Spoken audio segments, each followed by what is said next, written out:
6 days later, Jesus took with him Peter and James and John and led them up a high mountain apart by themselves.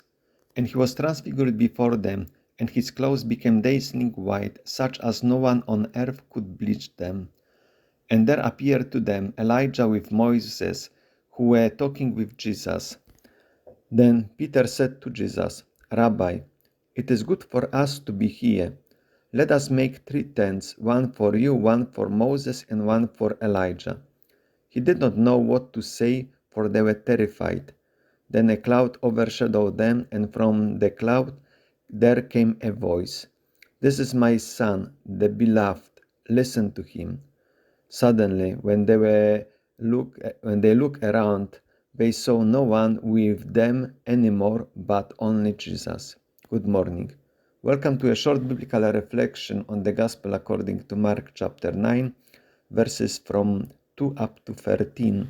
It is about the Transfiguration of Jesus, the Gospel reading for the second Sunday of Lent, year B.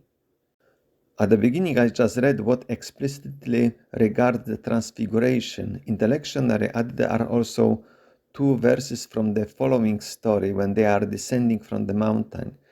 And they were coming down the mountain. He ordered them to tell no one about what they had seen until after the Son of Man had risen from the dead.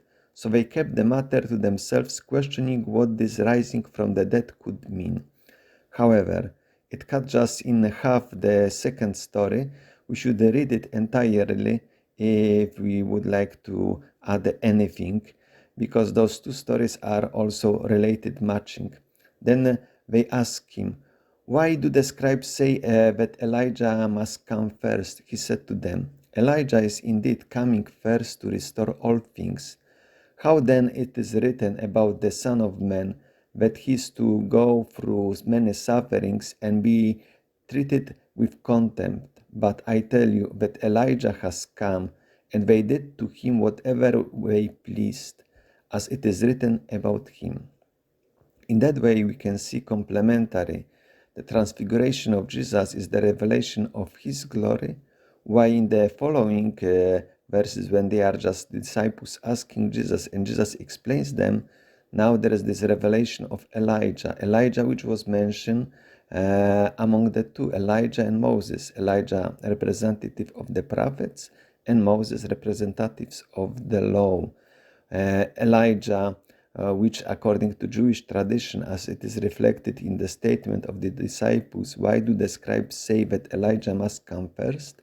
They believe that Elijah will come again before the coming of the Messiah. And Jesus now reveals him, identified him with John the Baptist. Now let us see the biblical context. Firstly, let us see about the privileged role of the 3 apostles, 3 disciples, Peter, James, and John. In the calling of the first disciples are mentioned 4, Simon Peter and his brother Andrew, and the Zebedee's son, James and John. Then in chapter 5, when we have the story of the raising of Jairus' daughter, they are mentioned just 3. Andrew is left behind.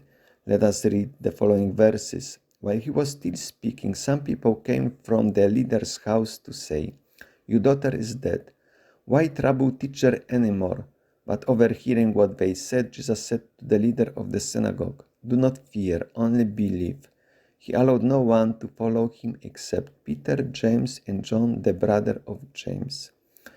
And then before Jesus' Passion, chapter 14, when Jesus prays in the olive garden, Gethsemane, we read, They went to a place called Gethsemane, and he said to his disciples, Sit here while I pray.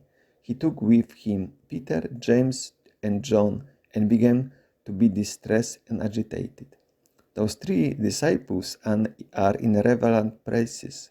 For example, the raising of the Jairus' daughter, which prefigures Jesus' resurrection, in Transfiguration, and then before Jesus' Passion, which is also another revelation, Jesus' prayer in Gethsemane garden. The Transfiguration story focuses on the divine revelation of divine sonship of Jesus. Then a cloud overshadowed them, and from the cloud there came a voice, "This is my son, the beloved, listen to him." Similar statement we find in the baptism of Jesus at the beginning of the gospel. Let me read just. And as just he was coming out of the water, he saw the heaven torn apart and the Spirit descending like a dove on him. And a voice came from heaven, "You are my Son, the beloved. With you I'm well pleased." So we have just this declaration of divine sonship of Jesus just at the beginning and in the middle, at the center of the gospel. We should also mention the second letter of Peter.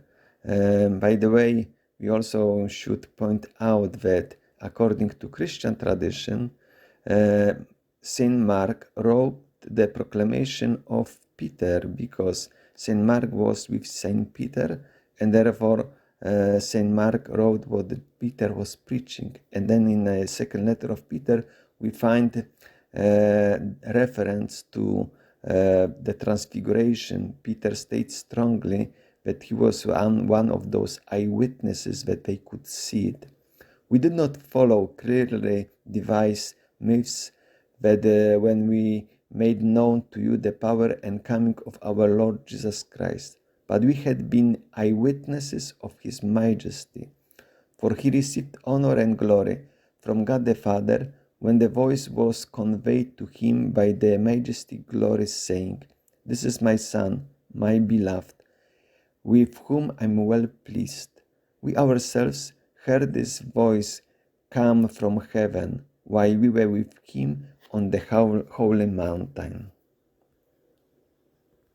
The Transfiguration story states that he was transfigured before them and his clothes became dazzling white. Some try to make a comparison or see the story of Moses who was descending with the Ten Commandments as prefiguration because his face was radiant. In case of Jesus, he entirely transfigured in front of them, and even the clothes became dazzling white. So the transfiguration of Jesus supersedes, is more splendid than the fact what happened to Moses. And then after this declaration, "This is my son, the beloved, listen to him," reading continuously what then the disciples were doing, we could say that they followed that commandment. Then they were just asking Jesus, trying to get information, explanations from him, because he was the one who was teaching them, as also Peter refers in the middle of the Transfiguration story. "Rabbi, it is good for us to be here." Now, it is good for them that is Jesus with them, helps them to understand, because Jesus identifies Elijah as John the Baptist. I would like to wish you a nice day, a nice reflection on this gospel reading. God bless you.